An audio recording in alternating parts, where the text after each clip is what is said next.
Hello and welcome, Croeso. Thanks for choosing to do the training with us today. The training has been designed to respond to Action 11 of the National Action Plan, preventing and responding to child sexual abuse in Wales. The training is Welsh Government funded and will give particular focus to the topic of harmful sexual behaviour, raising awareness, improving identification and practice responses to harmful sexual behaviour displayed by children and young people in Wales. We'll start the training by giving an introduction to the topic of harmful sexual behaviour, moving on to consider the importance of understanding child sexual development in both their identification and responses.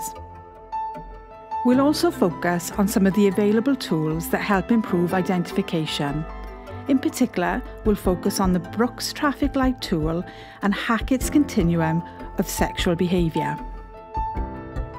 We'll move on to think about the importance of context when concerns about harmful sexual behaviour occurs, and also consider groups of children that might be overrepresented in populations who display harmful sexual behaviour. And finally, we'll consider the importance and benefits of proportionate responses and multi-agency working in protecting and safeguarding children who display harmful sexual behaviour. So, before we move on to the training, I'll give you a brief introduction to myself. My name is Sharon Wareham and I'm a Children's Services Manager for Barnardo's Cymru. My professional background is in social work, although I've spent the last 15 years working directly in the field of child sexual abuse. The service that I manage for Barnardo's is called Better Futures. Better Futures is a relatively new concept, in that around about 5 years ago, Barnardo's, along with its partners, took the decision to merge two of its sexual abuse response services. At that point, there was TIThe, Harmful Sexual Behaviour Service, and SERAF, our Child Sexual Exploitation Service. There was a growing evidence base, both in practice and research at that point, that pointed towards children in both cohorts sharing similar life experiences, demography, and therefore presenting with very similar, unreconciled needs. Analysing our service data over the past 5 years, we can see that no matter what strand of service our children are referred in to us from, both groups require similar support in relation to their presenting and underlying needs. In the last 12 months, over 50% of the children we've worked with have presented with dual concerns across harmful sexual behaviour and child sexual exploitation, with the online and digital world highlighting a significant area of convergence for children who harm and children who are harmed in that context. For example, take the case of Jane. Jane is 14 years old. She's gone out with Jack, who is 17. Jack is said to be controlling of Jane and encourages her to stay off school and spend time with him and his friends. He buys her cigarettes and alcohol, and he doesn't mind if she has sex with his friends as well as him. In this example, we may all agree that the concerns for Jane relate to child sexual exploitation. However, in just a few weeks of supporting her, information shared states that Jane has invited a few girls from the years below her at school to Jack's home, and she's given them some alcohol and cigarettes. She's said to have taken pictures of herself with the girls exposing their breasts and has sent them to Jack and his friends. Jane's case highlights how it may be fairly typical to begin seeing areas of crossover between child sexual exploitation and harmful sexual behaviour. The danger here is for us to begin giving less focus to Jane's vulnerability to be harmed due to aspects of her behaviour now being harmful. Similar patterns may also be seen for our boys too. Take the case of Jason. Jason is 15 years old. He has a diagnosis of high-functioning autistic spectrum condition and is a child who struggles with social skills and social cues in the real world. A number of girls at his school have complained that he has sent them sexual messages and is asking them to send nudes. When his computer is checked, it's apparent that he has sent over 500 messages and images to females of various ages, including peers, those who are both considerably older and younger than him. What we see with Jason is a scattergun approach in his attempts to try and connect to others in an intimate way. There was little doubt when first considering Jason's case that the concerns sat within the harmful sexual behaviour continuum. As a means to safeguard Jason and others, Jason's mother restricted his internet access, although he continued to access free internet on his phone outside of the family home. He persisted in sending messages and was contacted by Jenny, who said she was aged 15 years old. Jason arranged to meet Jenny offline. He didn't tell anyone as he feared getting into trouble for continuing to use the internet. Jenny, however, turned out not to be Jenny and was an adult male. Jason was sexually harmed himself in this context. Unfortunately, as all persons involved were focused solely on the risk Jason may pose to others, his own vulnerability to be harmed in this context was not fully explored or understood. So sexual abuse is complex, and when we work with children where the concerns about sexual behaviour sit outside normative and expected development, it's important that we give focus to both sides of the coin. When we're asked to work with a child who's been sexually harmed, it's emotionally and cognitively difficult. Equally, this is the case when we're asked to work with a child who is sexually harmed. What we frequently see then is a focus on either risk posed by the child or risk to the child, when in reality our practice must consider both if we're going to undertake accurate assessments and fully support recovery for children and families impacted by child sexual abuse. So, we'll begin by talking about the definition of harmful sexual behaviour for Wales. Certainly, practice in Wales and Welsh Government have been at the cutting edge of how we understand and respond to harmful sexual behaviour now for some time. In the launch of its first All-Wales protocol in 2012, the behaviour was described as being sexually harmful behaviour. In the new practice guidance, we see a very small change in language, but a very big change in meaning. The definition has now changed to harmful sexual behaviour, and this is in recognition that the behaviour displayed by children and young people does not just cause sexual harm. The new guidance recognises that while the harm can be sexual in nature, it can also be harmful in other ways. For example, it may be physically or emotionally harmful too. The definition contained within the new practice guidance also reflects that the behaviour displayed may be developmentally inappropriate and may also be harmful to the child displaying the behaviour as well as to others. When we further consider harmful sexual behaviour, just as there's no single type of child who displays the behaviour, there's no single type of behaviour. It can occur across a number of contexts, including contact, non-contact, offline and online, as well as those who abuse younger children or within a peer relationship. For some children, the abuse may take place in a family context, between siblings or another known person. For others, although a smaller percentage, they may abuse strangers. For children who have displayed harmful sexual behaviour across a range of contexts, they are likely to have significant unmet needs and potentially pose a higher risk to others and themselves. Harmful sexual behaviour can be displayed by both boys and girls, as well as children across developmental stages, from very young children to older teens and young adults. In the last 12 months, referrals into Better Futures for younger children, those under 12 years old, represented about a third of the children that we worked with. So, before we move on to consider proportionate responses to harmful sexual behaviour, it's important to consider what we see being as normative, expected and healthy child sexual development. I'd like you to press pause and spend the next 5 minutes thinking about what normative sexual behaviour may look like across developmental stages. It might be helpful to break that down, to think about children between the ages of 0 to 5, 5 to 9, 9 to 13, and finally 13 to 17.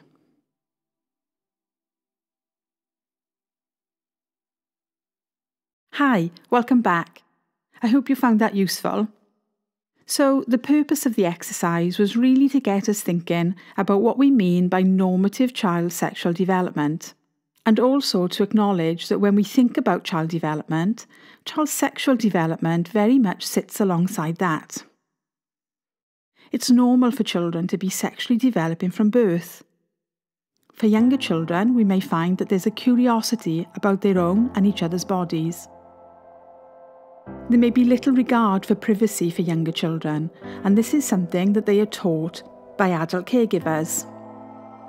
By the time children attend school, most will have developed cultural rules and norms about nudity, boundaries and privacy. For those where this hasn't happened, then we may look to the reasons why. For example, we may consider if there's any developmental delays that are present in other aspects of the child's learning and functioning, or ask are there any known unhealthy learning experiences that continue to need correction in the moment for the child. As children continue to mature, they may develop a natural interest and curiosity in romantic relationships. We may see this played out in primary school children in games such as Kiss Chase, Doctors and Nurses, House, etc. Where children's behaviour takes on a more sophisticated role, or one where the gender role in their play causes concern, such as use of aggression by an adult figure in this context, we may again begin to question the reasons a child may step outside normative expectations within play. As children mature further, sexual interest and sexual drives develop and become more defined. This continues as children progress through puberty stages and into adulthood. For some children, particularly where they've experienced unhealthy learning or received very limited learning about sexual behaviour and relationships, we may again see them make mistakes in this context. For example, a child who from experience has learned that sex can please adults, or that sex can be used to gain power or control, or is a way to connect to others, may take this learning into teenage relationship forming, resulting in complaint against them. Equally, a child with learning needs or a learning difficulty may not have had equal access to factual information about sex and relationships. They may have missed aspects of sex and relationships education at school, or been shielded from sexual information within their family and community. While it would be normal for that child to have an interest in sex and to begin experiencing the sexual changes expected in puberty, without the same knowledge, experience and learning as their peers, they may again make mistakes in this context, which draws complaint. When children develop and present with healthy sexual behaviours, generally these are behaviours that are appropriately shaped by adult caregivers. In younger children particularly, behaviours, including sexual behaviours, derive from experience and learning. Much of the behaviour we see in younger children is mirrored or mimicked from their own experiences, learning, and are typically formed within a family context. As children mature, healthy sexual behaviours across developmental stages tend to be those that are accepted amongst their peer group and sit within the norms of our culture and society.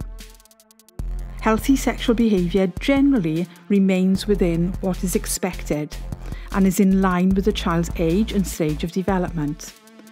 There's a sense of mutuality, consent, chosen and comfortableness between the children who engage in healthy sexual behaviour. An important note to consider around healthy sexual behaviours is that when a child displays harmful sexual behaviour, very often we may assume that all aspects of their behaviour will be unhealthy. In reality, for the children that we work with, while aspects of their behaviour might be harmful and unhealthy, many aspects will continue to sit within the normative and expected developmental stage. Our role is not to prevent healthy sexual development for children, but to support understanding and change in aspects of the child's behaviour that may be causing them or others harm. When we move on to consider problematic sexual behaviour, we're talking about behaviours that are not age appropriate, that sit outside expected child sexual development. The behaviour is likely to cause the child themselves difficulty, both in school, at home, with their peers and within the community. We might begin to see difficulties with social relationships, interactions where other children begin to distance themselves from the child. Generally, other children and adults may feel irritated by the behaviour, but not necessarily scared or distressed. Problematic behaviour might also exist where we provide sanctions and correction to the child about their behaviour, but the behaviour persists. So, some examples of problematic behaviour might be persistent use of sexual language, inappropriate nudity, maybe public masturbation, a persistent reference to sexual matters or gestures that are unwelcomed and unwanted by others. When we move to consider harmful sexual behaviour, this is usually easier to distinguish and identify than those in the problematic domain. These will be behaviours that more clearly sit outside normative and expected behaviours. These will be behaviours that we clearly see are not appropriate. They may involve elements of sophistication, both sophistication in the sexual acts themselves, but also sophistication in the context that they happen within. So we may see behaviours such as planning or secrecy, and at these points we should be questioning, why has a child developed elements of planning and secrecy within their sexual behaviour? Or why would a child of this age have an awareness of such sophisticated acts? We might expect to see power differences, either by age, gender or ability. Generally, victims of harmful sexual behaviour feel upset and distressed. There may be a level of fear or anxiety, but certainly the behaviour causes distress and usually, although not always, immediately complaint. Harmful sexual behaviour may be both contact or non-contact in nature. It may include sexual touching, penetration or attempted penetration. Aspects of harmful sexual behaviour may also include misuse of power, threats and in some cases use of violence. There are a number of tools within the Harmful Sexual Behaviour Practice Guide to help us distinguish what we mean by normative, problematic and harmful sexual behaviour. The Brooks Traffic Light tool is an excellent tool to help guide practice within initial screening. Hackett's Continuum is also a really useful tool that is contained within the practice guidance. Hackett breaks down those areas of normative, problematic and harmful even further and encourages us to consider normative, inappropriate, problematic, abusive and violent behaviours as part of the sexual behaviour continuum. So what does that mean? When we think about those behaviours we might expect to see within the normative range, generally they are behaviours that are developmentally accepted, socially acceptable and consensual and mutual in nature, and there's an element of shared decision making. When we move on to consider what we mean by inappropriate, generally this will be a single incident of inappropriate sexual behaviour where the child's behaviour is corrected and then stops. Inappropriate behaviours are those behaviours where they may be socially accepted within the context of a particular peer group. Where behaviour steps outside that, in the problematic range, we may see peers attempt to bring back behaviours more in line of socially accepted behaviour without the need for adult intervention. When this is unsuccessful, problematic behaviours may indicate levels of compulsivity and persistency, highlighting a definite need for a safeguarding response by adults in the child's life. Then, when we think about those abusive and violent categories, abusive behaviours tend to have a victimising intent, where there is a clear victim. It tends to include misuse of power and control. There can be elements of coercion and force within the behaviour, sometimes to ensure victim compliance. The behaviour itself is intrusive and informed consent is not achieved.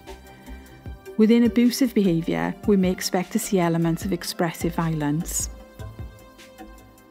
Violent behaviours are those behaviours which include aspects of physical violence and sexual abuse. They are highly intrusive and harmful. Although rare, Instrumental violence, which is psychologically and/or sexually arousing to the perpetrator, might fall within this category, as well as aspects of sadism. To help us get more familiar with using the continuum in our practice, I'd like you to pause for 5 minutes and use the case studies to apply the continuum for harmful sexual behaviours to this. Take 5 minutes to read each case study and consider where on the continuum the behaviour may sit. Okay, welcome back.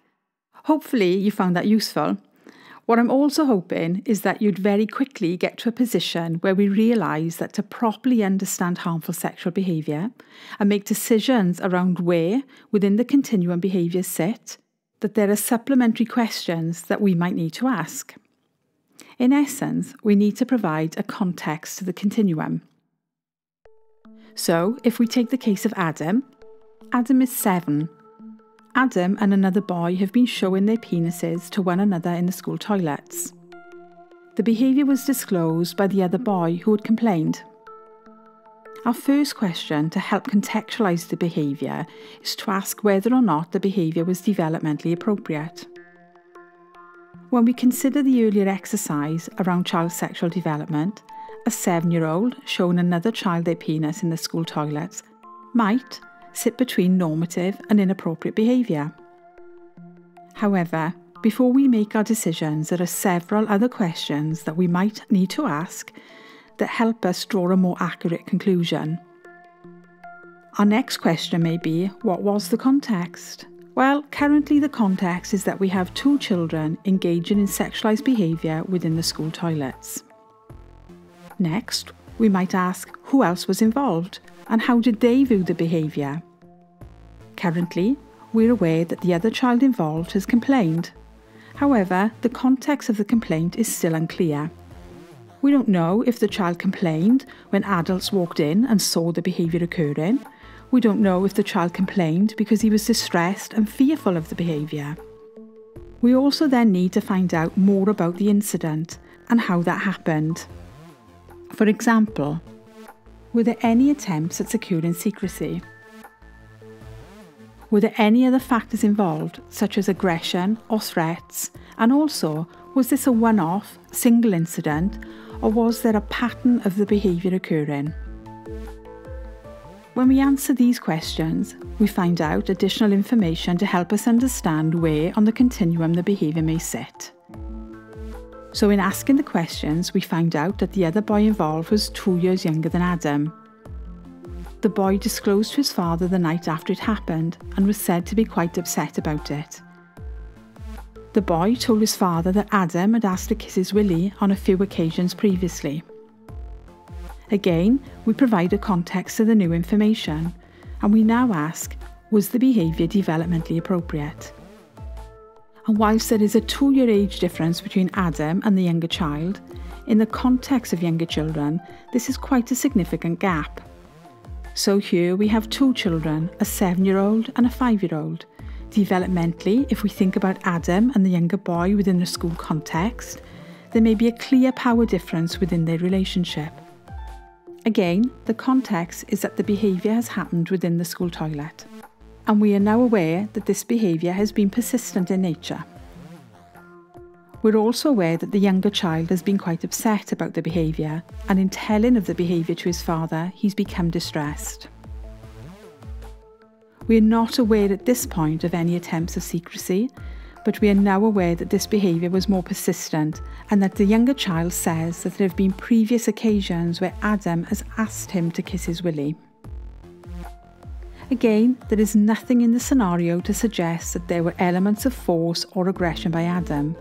So, when we consider the behaviour, what we now have is Adam who's exposed himself to a younger child and has persistently asked for sexual contact. When we now think about where the behaviour sits on the continuum, we are no longer looking at normative or inappropriate. And so our responses to Adam and the other child should not sit within the normative or inappropriate categories either. We work out our case priorities. We decide what advice we can give to the school to allow Adam and the other child to remain safely in education. We consider whether or not a multi-agency discussion is needed. We also explore and consider whether Adam requires a safeguarding response himself in this context. Finally, within our multi-agency discussion, we consider whether Adam requires a specialist intervention. When we answer the questions, it's important to consider what our responses will be. Welsh procedures and guidance dictates that our response to safeguarding issues should be proportionate, child-centred, and based on the individual needs and circumstances of the child. When we use the continuum as a screen, we decide whether the behaviour is normative or harmful. If the behaviour is normative, then there is no need to continue with further harmful sexual behaviour assessment. This does not mean that the child or family won't need some kind of support from services, but it's unlikely to lead us to a specialist harmful sexual behaviour assessment. Where we have behaviours that sit within the inappropriate or problematic domain, then Hackett recommends an early help or brief assessment is the proportionate response we should take. So, this may include a school-based support programme or an early help family support intervention. However, where behaviours sit within the abusive and violent domain, Hackett suggests that children, as well as needing safeguarding, also require a comprehensive assessment of both risk and need. So this might include assessments by a specialist agency or residential provision, or assessments by youth offending services, either under the umbrella of preventative interventions or to inform criminal justice decision making. As well as the harmful sexual behaviour continuum, Hackett has developed an online continuum, where again the categories of normal, inappropriate, problematic, abusive and violent apply. The online continuum can again be used to help distinguish where on the continuum online harm sits and again guides our responses. So, the overriding principle within the guidance is that where children display harmful sexual behaviour, they must be considered as children first, and their care and support needs should always be considered in the same way as for any other child. The guidance strives to ensure that young people are not labelled or stigmatised as a result of the identification of harmful sexual behaviour, and that the child is able to enjoy continued normative development alongside any care, support and protection needs they have. A normative part of childhood for children is attending school. However, for many children who display harmful sexual behaviour, one of the first rights that they lose in their lives is attendance at school, college or employment. Whilst understandable that we may be concerned by the risk they pose to others, and excluding children or isolating children from fairly normative experiences, we may in fact be increasing risk of harm both to and from the child. It's vital that schools are supported to allow children who have displayed harmful sexual behaviour to continue to receive education, and wherever possible within education settings. Schools don't just provide the best lifelong chances for children in terms of receiving education. They also provide children with appropriate adults, appropriate adult modelling, and access to peers and peer support, as well as appropriate peer groups.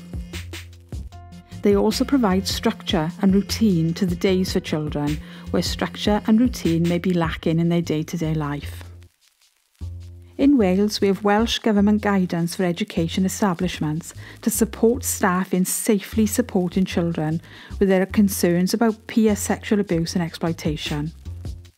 Within the guidance, there are a range of tools available to support improved identification and responses to harmful sexual behaviour within education settings, as well as supervision and safety plan examples. We're now going to move to consider some of the life experiences or background factors that appear in the lives of children who display harmful sexual behaviour. Again, I'll invite you to pause for around 5 minutes to think about what background factors might exist for a child who has displayed harmful sexual behaviour.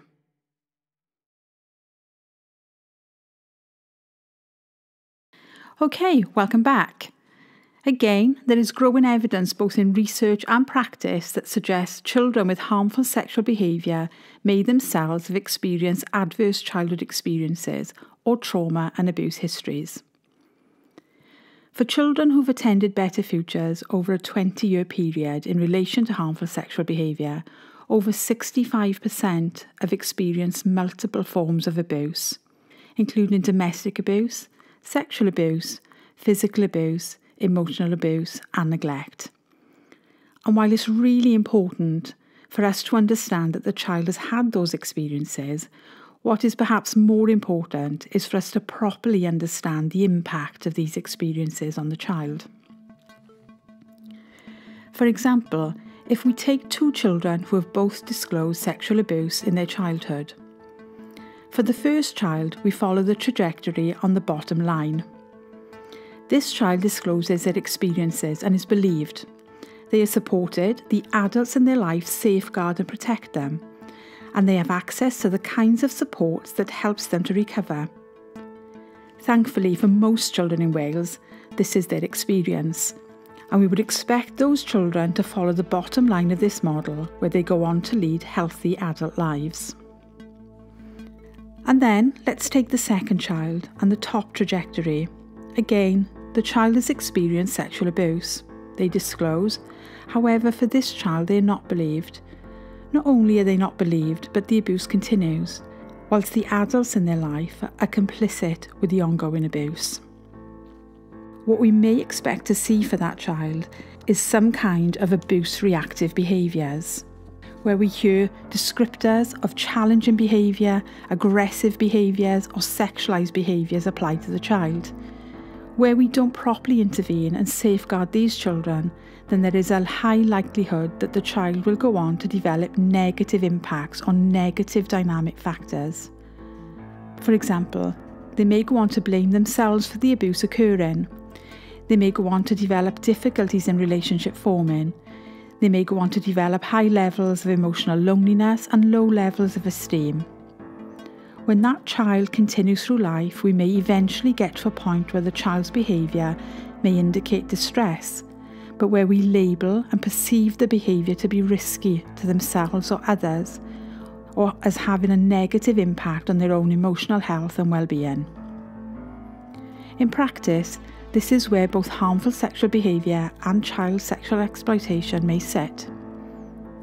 Unfortunately, for a high number of children, their own abuse and trauma experiences is only identified as needing to be reconciled when they enter systems that focus upon a behavioural response.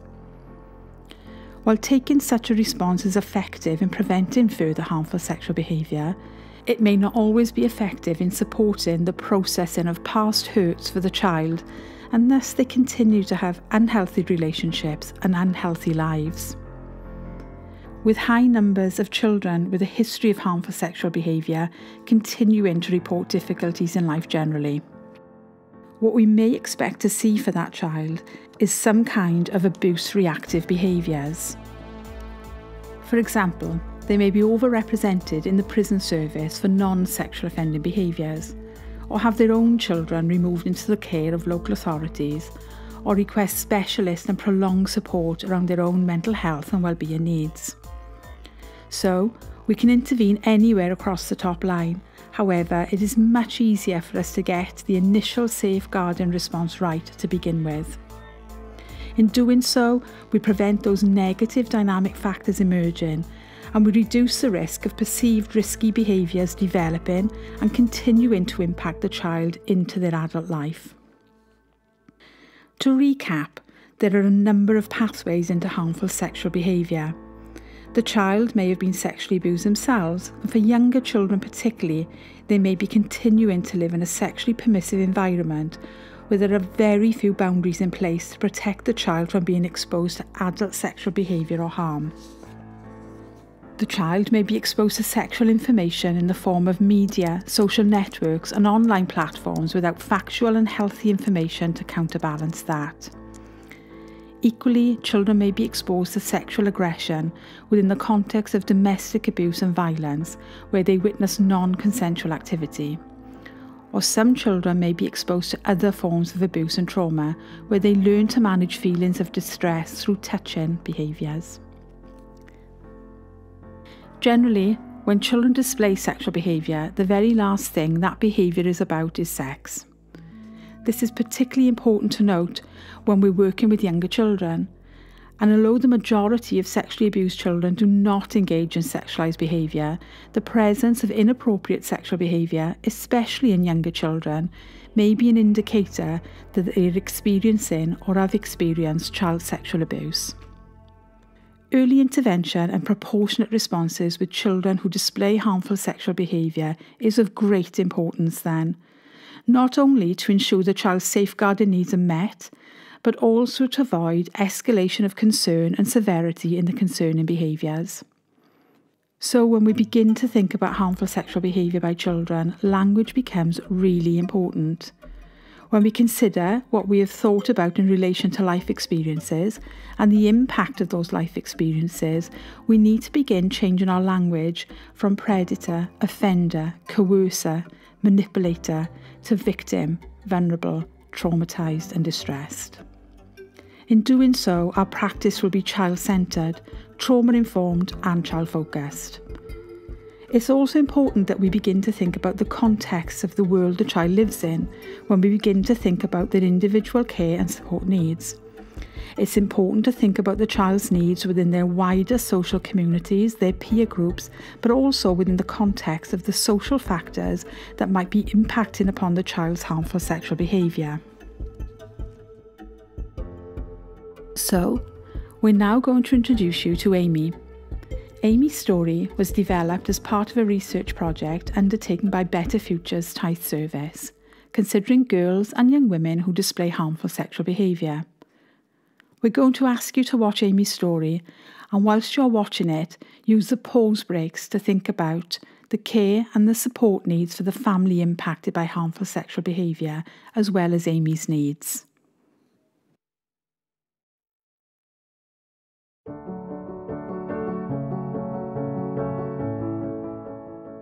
Amy Jones, 13 years of age, parents separated, siblings. I can talk for myself, you know.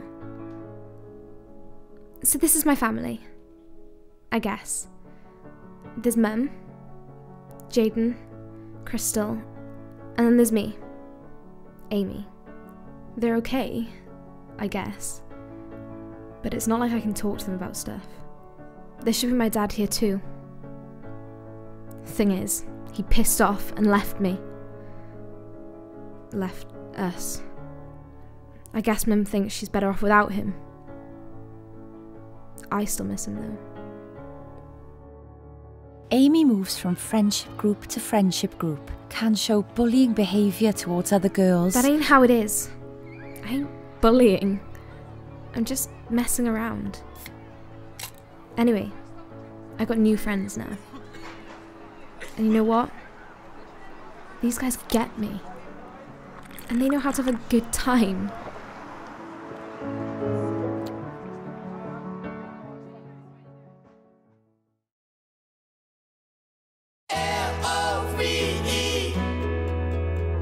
Oh my god, I'm in love! And somebody loves me. Me. He's like 17 and so mature. It's super serious. He wants to take it to the next level. He says it's what everyone does. I don't want him to dump me. He could be going out with anyone. And all those girls his age, they'll do it for him. Why else would he go out with me? I'm nothing.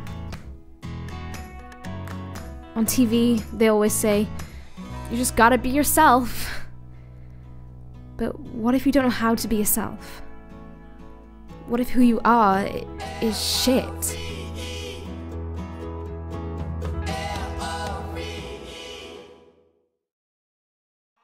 Amy has a history of not being able to manage her emotions very well. Okay, so I have a temper. I kind of fly off the handle when I fall out with people. But you'd have a freaking temper if your life was as unfair as mine. Craig asked me to a party tonight. But because Mam's out with a new bloke, I'm stuck here, looking after a little piggy. Craig's probably getting off with Charlotte.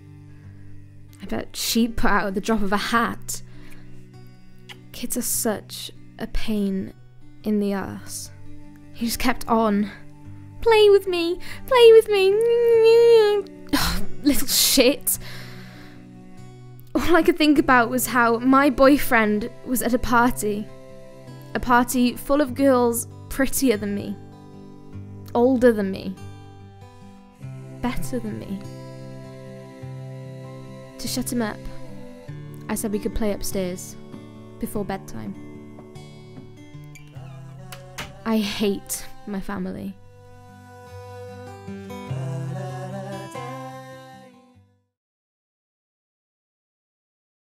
On the night of the 16th of October, there was an incident of harmful sexual behaviour by Amy towards her brother. Shut up! Shut up!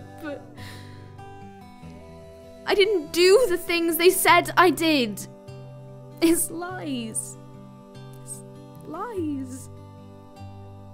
Despite her attempts to assure her brother that it was all part of a game, he is confused and upset. She tells him if he says anything, she will get him.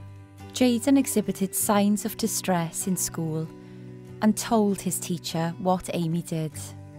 The school made contact with Children's Services. The decision has been made for Amy to be taken into temporary foster care. She feels tremendous shame, anger and distress at what happened and can't acknowledge what she has done to her brother. Mum went mad. Proper nuclear. She believed everything he told her. She always preferred him. Maybe I'm just a bad person.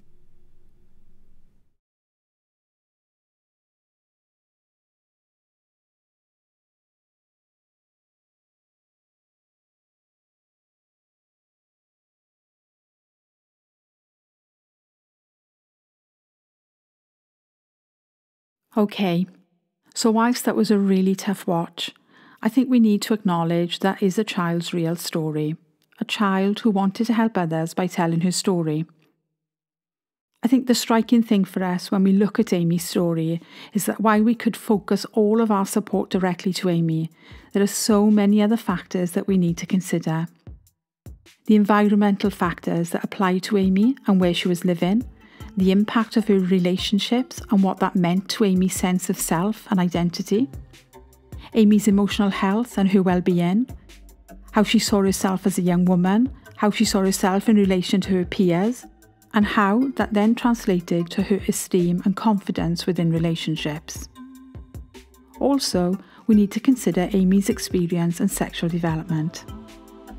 Amy, as a young woman, was lacking in confidence generally, and in relation to romantic relationships, her behaviour was an attempt to secure a relationship that she felt she belonged in, but where she felt she lacked the experience, knowledge or skills to maintain the affection she desperately wanted. For Amy, she had an awareness that her behaviour towards her brother was not wanted by him, was harmful to him. However, her underlying needs for intimacy and connection overrode her understanding. For Amy, she saw her behaviour towards her brother as a way of learning about sex and intimacy, to gain confidence in her own relationships, in the hope her new boyfriend would not dump her. In supporting Amy to recover and in supporting Amy to go on to lead a healthy life, then all areas raised in the clip will need to be considered. In addition, supporting relationship repair between Amy, her mother and her siblings must also be given a significant focus. Supporting and engaging with parents of children who've engaged in harmful sexual behaviour is key to the recovery of both the child and the wider family. It's crucial that we understand how the child is viewed in the context of their family, how the family understand the behaviour that's being displayed, and exploring family rules and boundaries that exist within the family unit around sex and relationships. It's also incredibly important that the children see their parents as motivators to engage in support and recovery from harmful sexual behaviour. Parents have a crucial role in understanding the behaviour, but also in feeding back concerns so that we can better respond to the needs and manage risks for children. In addition, it's also incredibly important for us to consider any adult support needs that might exist within the immediate or wider family context that continue to impact on the child. Equally, understanding both the current and historic family dynamics is incredibly helpful to understand what may have caused the behaviour to exist.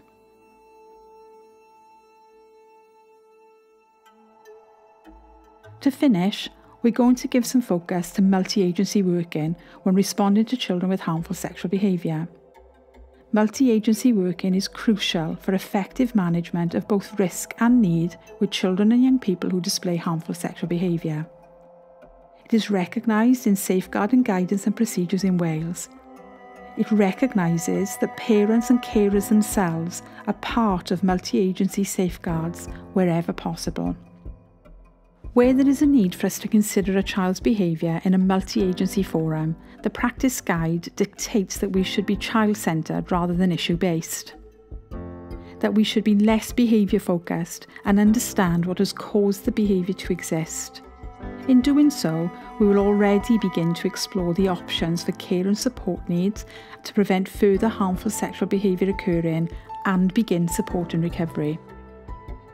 And finally, as professionals, where we consider the child's needs within the forum of a multi-agency strategy meeting, we should have agreed outcomes in line with the child's age and stage of development that can be reviewed to ensure that risk of harm to and risk of harm by the child are fully considered. I hope you have found the training useful. Many thanks again for taking the time to consolidate learning to support improvements in practice.